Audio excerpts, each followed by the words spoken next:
Good morning. It is, I almost said February.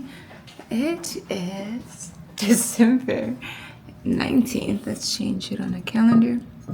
We're going to have some coffee. We started our day off a little earlier. We did a morning school drop off. I came home. I cleaned the cat litter box. Now I just light an incense. I'm going to make some coffee before I go for a run, and then I'll get ready for the day. Pick up some packages from downstairs, and then we'll get ready for the day. I need to go to Nordstrom and go to the Coach store to buy some Christmas gifts, and then I'll come back. I'll get into my planner. I'm starting a new planner. I began writing in it already, doing the kind of personal assessment stuff, so I'll finish setting that up so it can be ready to be used January 2026, first day. And then we're gonna just get some light reading done, some fun reading, and cook dinner. Maybe it's Friday, I think, so I may make some food or order or go out. I'm not sure yet, but for now, that is our morning. That is what we're doing today. Coffee machine is queued up. I had a conversation with my mom just about my overall anxiety and how I'm at a point, since we're talking about anxiety,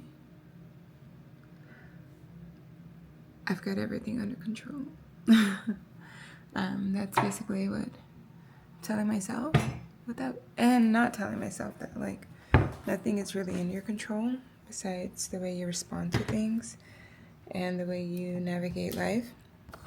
And I have been more on the anxious side.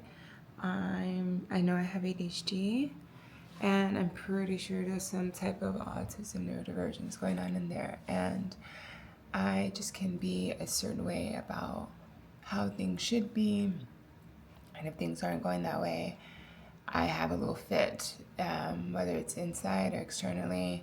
Just depends on what I'm going through, of how it comes out. And so I'm taking this kind of just season of life to be very present, so I can stop being so worried about the outcome. And that's what I was talking to my mom about. She's like, what's a calming drink that you drink? And I'm like, coffee. And it just helps me kind of feel like my brain and body are moving at the same time. And or just get them to feel like get them to move at the same time. And she's like, if you take a tumbler, which she just got me this tumbler, just someone in Arkham City loves me. My mom's a Batman fan, and I like Harley Quinn. So she's like, take your tumbler, fill it up with enough coffee, and use it as you go about your day. Don't use it to drink so much of it, but just every time you have a task, take a sip, and then when you finish that task, take a sip, so you kind of just have like a grounding. At least I'm taking it in my head as like you have a grounding moment or something to ground yourself, to be like, okay, everything's good. I'm back. It's me and my coffee. Like, nothing's going on. You had to deal with the people at FedEx or your condo association people or just whatever it is, not to let yourself be so overwhelmed, because she's like, I can hear it in you that, you get overwhelmed and you get anxious. And it's like, yeah, I have had all these parameters set up to make things run smoothly for me. But I know that's like, although I've lived so much of life that way, I know that is not the best way to navigate life. Like, I need to be more present. I think I told my mom, I think my getting sick a few years ago was God calling me to slow down and see like what it is that has me on this path of kind of illness. And so health is my number one priority. And I believe health brings you, at least for me, brings me close to God. I want my body to be in good condition to carry out the message that I feel God has placed in me. And I don't want in this season to focus on too much teaching. If anything, I want to teach by action, not by using my mouth, not by educating, not by being a manager, a mentor, a boss, anything. I just really want to be a student of life. I am a student of life, and I'm a very curious person. I'm a thinker, and I move a lot by feeling, and I'm trying to move more with kind of just doing, like, this is what I need to do, this is what is being called to do, and just do those things and kind of minimize how much I use my feelings to be my mover in life and my thinking.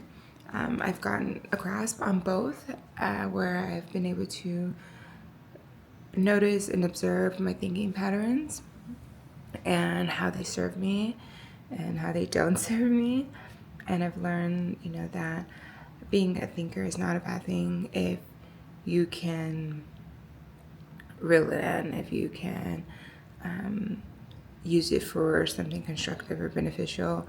I know that if I have a topic that I'm interested in, I will go find out everything about that, and the same goes if there's something going on in my life that's harmful or someone hurt me, I will go to the end of the world thinking about the situation.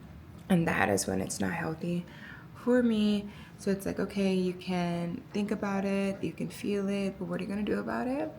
And I don't even want to think about or feel like what I'm going to do. I just want to get more to the doing. So I'm going to take my mom's advice. When I'm in my car, especially with my tumbler, I don't like to carry things in my hand. I like them free. So I'm not a girl that walks around like with a Stanley Cup or anything like that. But I am going to take this tumbler and try to take it out when I'm walking and when I'm in my car, and see what it does.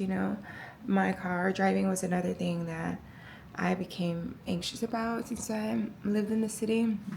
There's just so much busyness going on. Oh, I guess I should make my coffee. There's so much busyness going on, and it was just like, but when I lived in Houston, although I didn't I want to drive, I enjoyed my car. I do enjoy cars. But here I was just so anxious, and I just just jumped back into it. I was like, okay, this is something you have to do. And there were days that I would get so anxious that I would be driving, I would park my car and get in an Uber and be like, I can't, because I don't want to crash or whatever. And it's like my mom was saying, you're very focused on the outcome versus the present. And yes, that is me trying to limit risk. And sometimes the risk isn't as grand as I make it seem. And I know that's just based on what I've been used to. It's like, oh, there's some big risk here, so you apply that to everything in your world, and it's like, yeah, there's a risk you can get into a car accident, but it's probably not so likely. So let's not get in the car thinking we're going to get in an accident, but let's drive and be present so we don't get in an accident. But it's just simple things like that, just shifting your mind. It's like I have conceptualized all of these things. But I think speaking about them outwardly and honestly, just kind of more forthcoming with transparency, especially to my family and my mom, it's allowing me to find other ways to deal with or to embrace the shift. I'm in a very, very great place. I can't even say good place. I'm in a great place in my life for everything that I want, for the most part.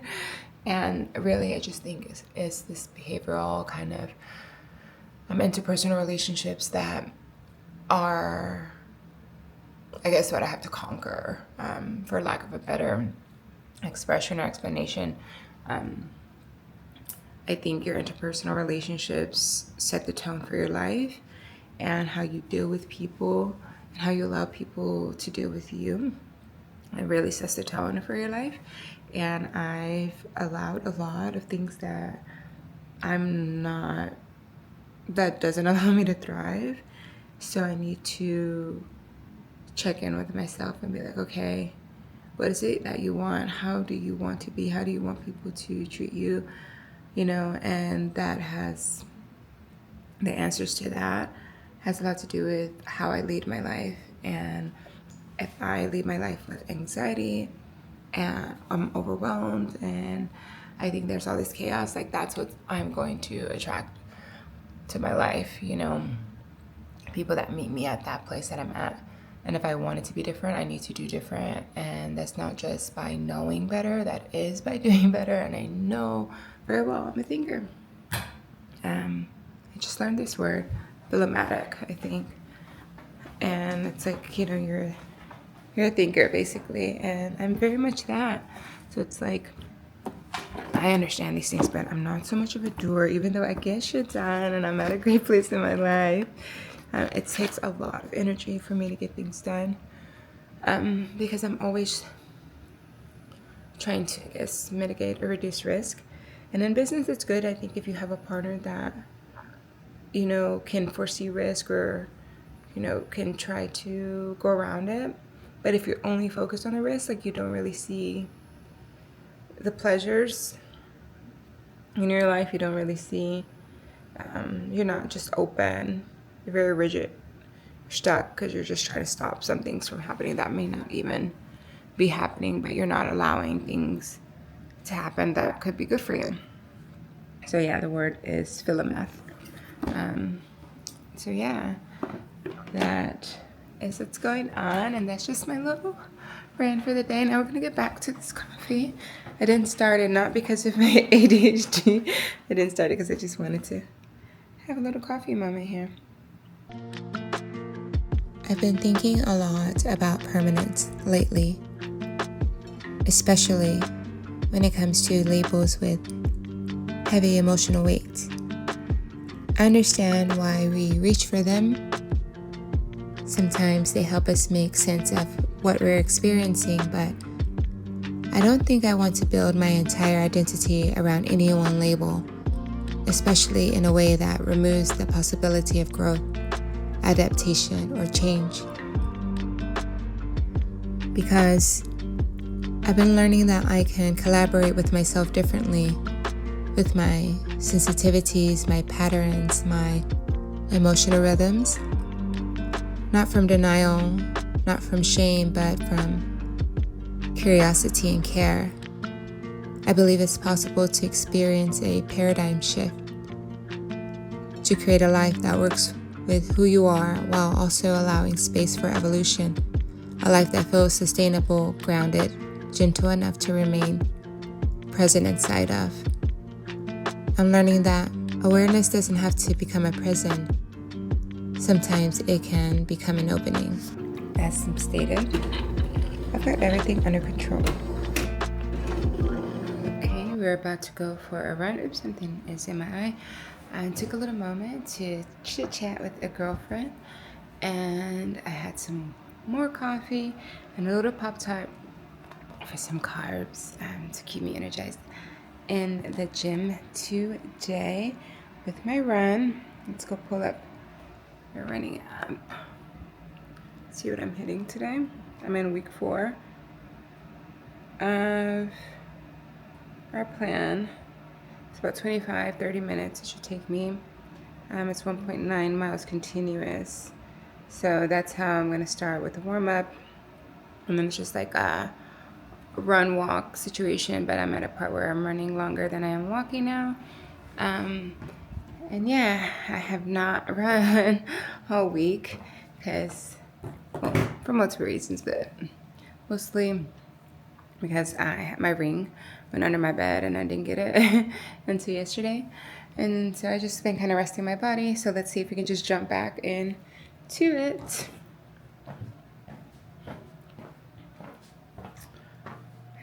Just run a little Vuori.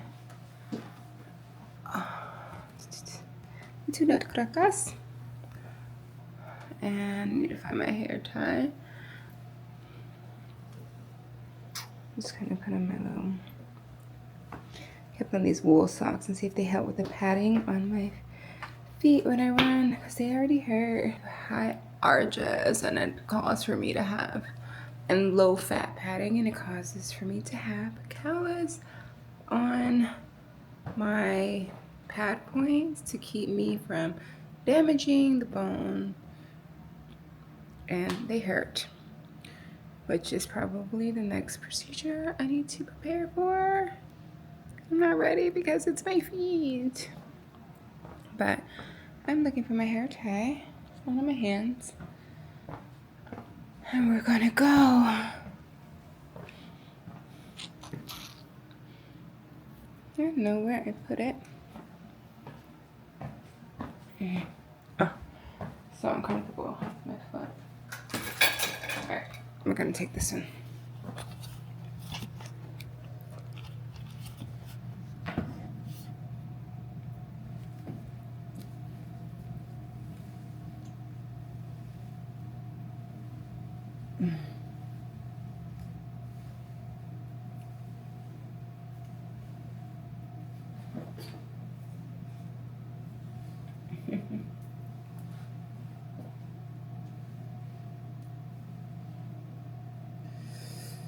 And then we have a few errands to do, so I really need to get this run out of the way. And then possibly pick up my daughter's boyfriend, take them to the aquarium. I did a little double date. Usually I start with my hair down and like my shirt on, and then as I get hot and tired, I take these things off, but we're gonna run like this.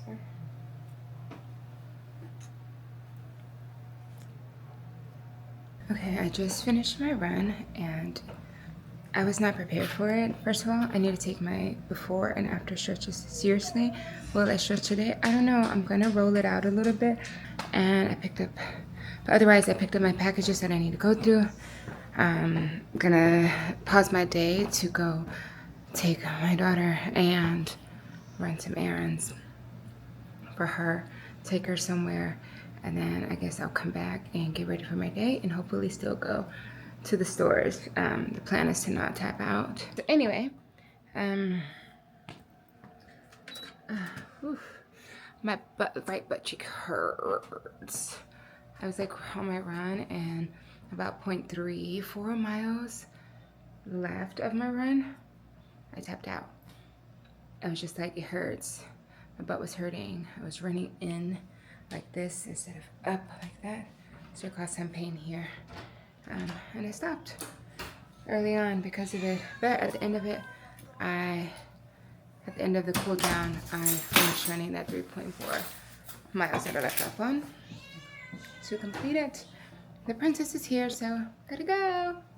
It's 11:11 and it's the end of the day of Friday, December 13th. And we had a long day. Did not get to Nordstrom or Coach. We did a little detour earlier, which I think I picked up the camera before I did, but I went to run errands and drive my daughter somewhere. And then we got great news that she got into a few colleges. And then got my packages earlier, which my blanket from Pendleton, and that's where it was from. I came in and really got everything on my list to do besides those two stores, which I will get to tomorrow because I need to. It's not like just me going shopping. I need to get some gifts and stuff. And then I gotta look at my planner and read my book. That's really for the rest of the night. Don't know exactly what's going to happen just yet. I'm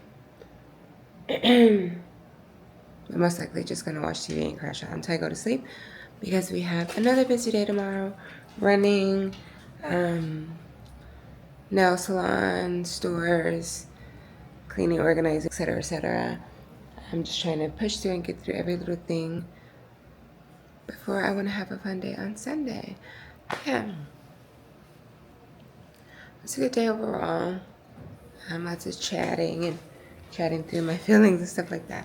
Good morning. It is Saturday, December 20th, and it's like 8:49 a.m. Woke up at 7:30. Laid around in bed for a bit, and then I got up and had some coffee. And now as I'm watching the time go by, I'm like, you got things to do, girl, so let's get straight to it for a run. And I've already said, we're running indoors at our building gym. We're over the hump of our 5K training. And as soon as we're done with this 5K, we'll go back to our wellness club, and run. Got my Hoka Sherberts, is what I named them, on, which they're the Sky Foam. I want to get some more and like black and honestly all the colors because I really like them the most. Don't it look so cute? Iced tea, as the kids say. Alright, gotta go.